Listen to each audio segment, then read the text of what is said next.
the old world. Only one thing fighting for order in the chaos. The men and women of the Hall of Justice. Alright, we've got Jackson and we've got Callum here telling us why you can't spell Dredd without 3 Ds. That was horrible.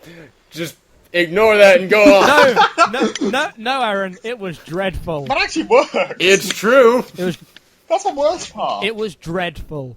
Oh, ha ha ha. No, right, I'm going to offer Cam's point here. I think it was very good.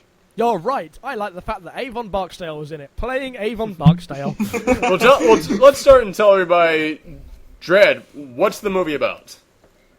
Dredd. It's about Dredd. Okay, Dredd is an adaptation of the graphic novel comic book series, very popular in Britain, in the British comic book scene, of Judge Dredd. And it's set in the near future where nuclear war is basically devastated the world, and most of the world's population live in a small, contained city called Mega City 1, where crime is ridiculously high.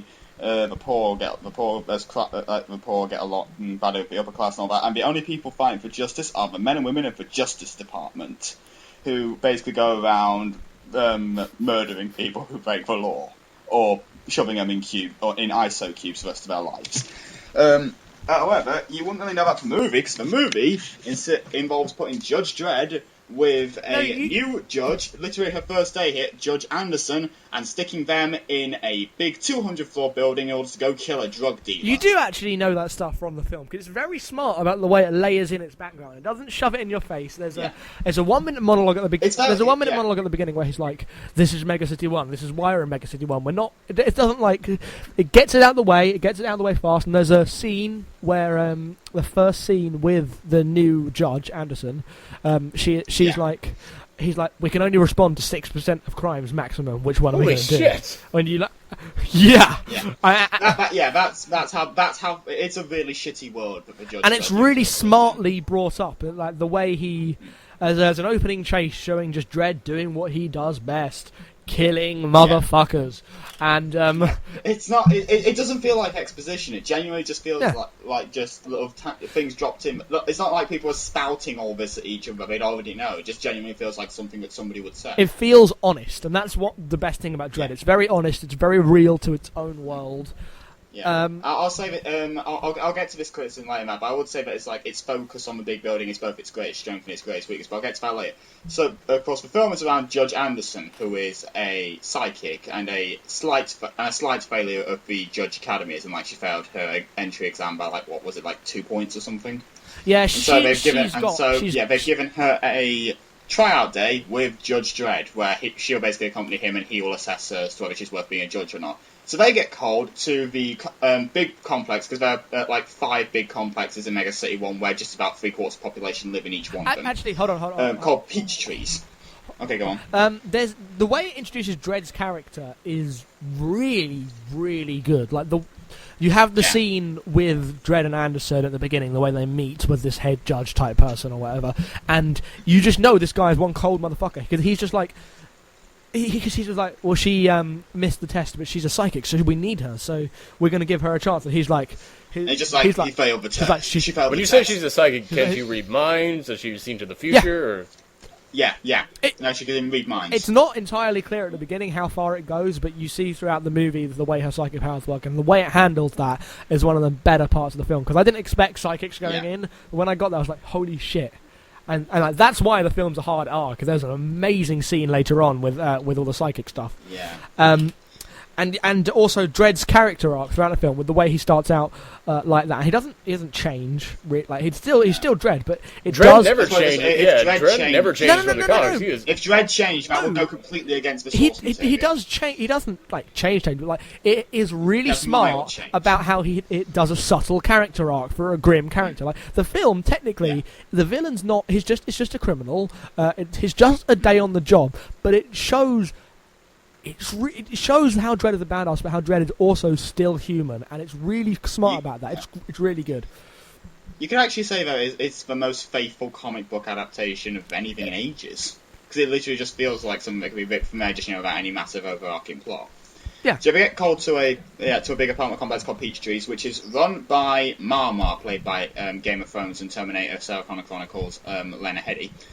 who is an evil drug dealer who's distributing the drug slow-mo. Which is the best use of slow motion ever. Time appear as if it's moving at, 0.1% its usual speed, which is basically just an excuse for, lots of slow motion. But the slow-mo's really well done. I normally think slow-mo is the devil, or hilarious when it comes to kicking zombie dogs in the face. But in this film, it's done really well. I think it worked here. I think it worked here because they didn't overuse it. No, but also there's a scene where if it wasn't in slow motion, it would not have been as good. Because I know precisely the scene that you're thinking. I think I know precisely the scene you're thinking. It's the first scene. The first scene with those three dudes, but this is like the setup, so I can tell you this. Like she throws this guy, she gives him slow mo, and she throws him off the top of this fucking huge tower. And you after having skinned him as well. After having damn. Yeah. And you're in, and it's a first-person shot in shimmery, beautiful slow motion with loads of effects of just. It's a fucking beautiful movie. It's a really long shot of this guy falling from what feels like miles because of how slow it is, and then he dies and gets crushed because it was only 2 seconds. But it was really effective in making you feel, oh god, this is what this drug does, and this is how raw Marmor is. It's slow, efficient. The slow motion shots are amazing and very beautiful. You will not see a man's cheek like blowing up from being shot with a gun look more beautiful in a movie this year. I can pretty much guarantee that.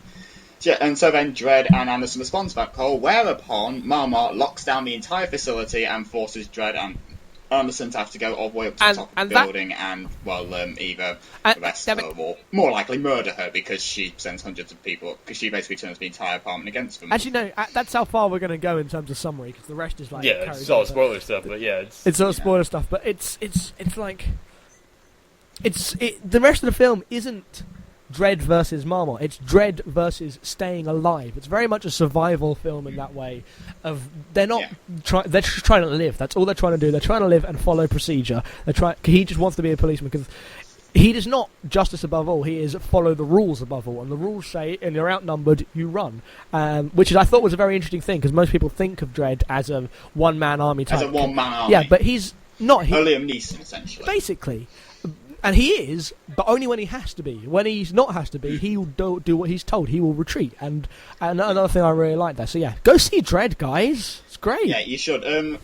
One of the things I was kind of most surprised about it, but also in a pleasant way, is the fact that the action's not skimped on.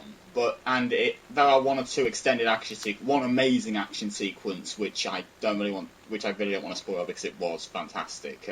It's like a big centerpiece in the middle of the film. Do you know what I'm talking about there, Jackson? I do. It's very good. Yeah, good.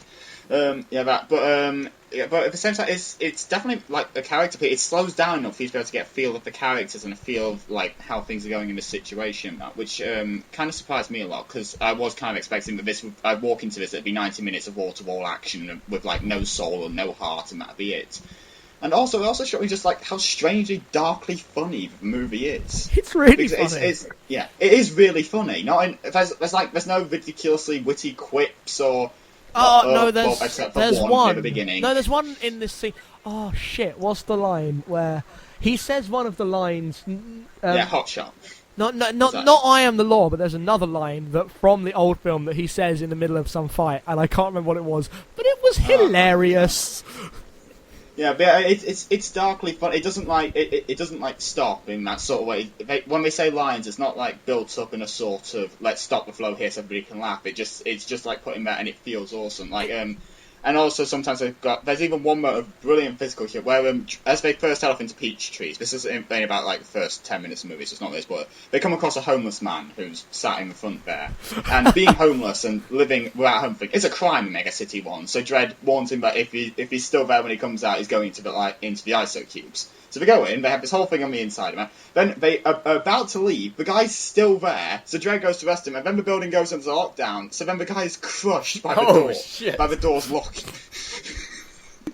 It's that sort of dark humour in there that just made the movie work. It wasn't just a soulless action movie. It had heart in there, it had excitement, and it was darkly human, and of course it was just a really, really faithful action movie. Yeah, it sounds to me like... It also kind of surprised me just how good everything was. Yeah, it sounds to me like it is really a great adaptation of the Dredd comics, because that's how it was. It was very gritty, very grim, very bloody and gory, but it was in layers. Like, I mean, not a lot of people look at the Dredd comics and think, oh, that's just pure action. But I mean, they were supposed to be a critique of Margaret Thatcher, and so I mean, there was a lot of layers in there. Which, it doesn't like go out of its way to go like down with fascism, but the judges are fucking fascists. Oh yeah, and it doesn't shy away from that, and like it doesn't pretend that they're still heroes like the original hilarious Judge Dredd movie did. But this is like, it gives Dredd a heart. It shows the society in a way that these are kind of necessary, but they're also what we would consider evil. It's great. Go see Dredd. I'd say Carl Urban was a great Dredd. He was. He and his jaw. Yeah, his jaw acted the fuck out.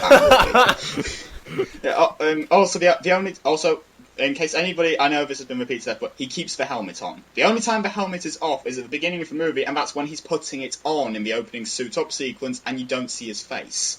That's the only time that his helmet is off. The entire time it stays on, which is how it should be. Olivia Thirlby does a great turn as Judge Anderson, and Lena Headey basically just sort of acts like a badass in there. She doesn't have too much to do, but she just kind of like works as a seething villain. Almost as sort of like a wounded one. She doesn't act like a real villain, you know, that sort of, you know, we're all sneering like, oh, I'll get you, Judge Dredd, or whatever. She acts tired, like she doesn't, like, you know, really care about this whole lifestyle she's had, which I think works for the character very well. Oh yeah, she's just like, I am here to make money and have power. I do not want to fight this fucking judge. Go away. It's just not. Yeah. If I will have, there is one criticism I will have against. Oh, no, also, I'd like just quick. The music is fantastic. I really liked it. I know it's mostly like this sort of industrial boom boom stuff thing, but I thought it worked. I think it's the best soundtrack in a movie I've heard since Tron Legacy. But I'm currently going through that electronic phase anyway. Do you like techno? Yeah, basically, I'm going through that phase at the moment, as well as my 90s alternative rock phase. So.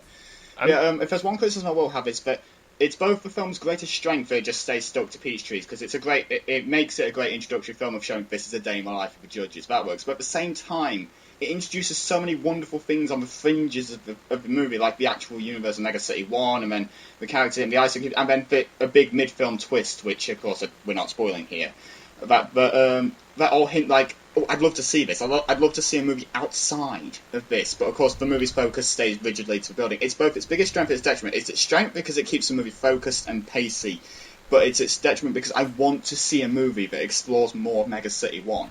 And thanks to the movie's box office returns, we won't be getting that movie. Sadly. Nor will we be getting a movie that has Judge Death, and the evil judges. Oh yeah, did you hear his trilogy? Movie. His trilogy plans were pretty awesome. Yeah, the second one would have gone the origins of Dredd and Mega City 1, and the third one would have been Judge Death and the evil judges. Alex Garland had this amazing sounding like trilogy. And nobody went to see the first movie, so we almost definitely won't be getting it. Well, how is it doing overseas box offices? Like, how is it? Like, I know here in America it did crappy. In the UK, it went straight to number 1. It was the first 18-rated number 1 since Saw 6. Well, that doesn't. Saw 6 was a 15, wasn't it? No, 18. All Saw movies are 18. Yeah. No. However, 1, it was thanks to 3D tickets, and 2. No, nothing really made money that week anyway. It did have a good hold over week 2 when the Sweeney came out, but it did good enough. It did good enough in the UK, which hopefully is where like people will focus more, because Dredd is still rather big in the UK. Yeah, exactly. I mean, over here in America, not a lot of people know about Judge Dredd, but I mean, overseas.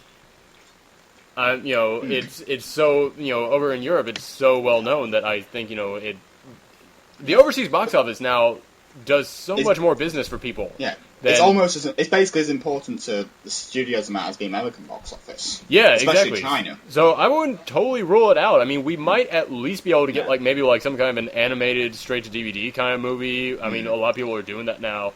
With these science fiction films, when they have a vision and it doesn't go the way they want at the box office. Just to close, whenever like on the internet and you see people whining about not having 100% faithful comic adaptations or not having like good hard-ass sci-fi and why studios don't pump this out, the return receipts therefore Dredd should basically tell you everything you need to know. It's because you people don't go and fucking see it when somebody actually makes a half-decent one, and so instead we get endless things like remakes of Total Recall and... The remake of Total Recall wasn't that bad, though. So... But was it... But and it also didn't do that well either. That also tanked here in America. I would actually say it's the other way around.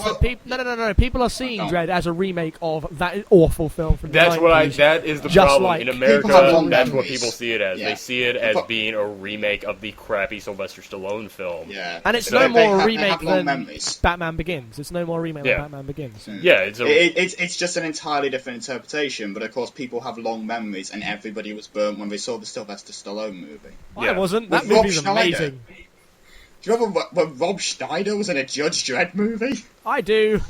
It was pretty funny. Well, before we go out, what rating would you guys give it? I'm gonna go 4 stars.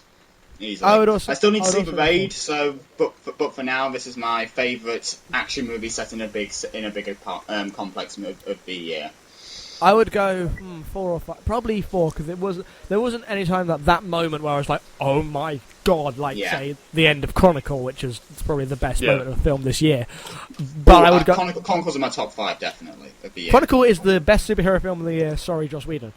No, it's really good. I'd go 4. You said something that I completely forgotten now. I was going to comment on it, but I can't remember. So yeah. Have you got any idea whatsoever? No!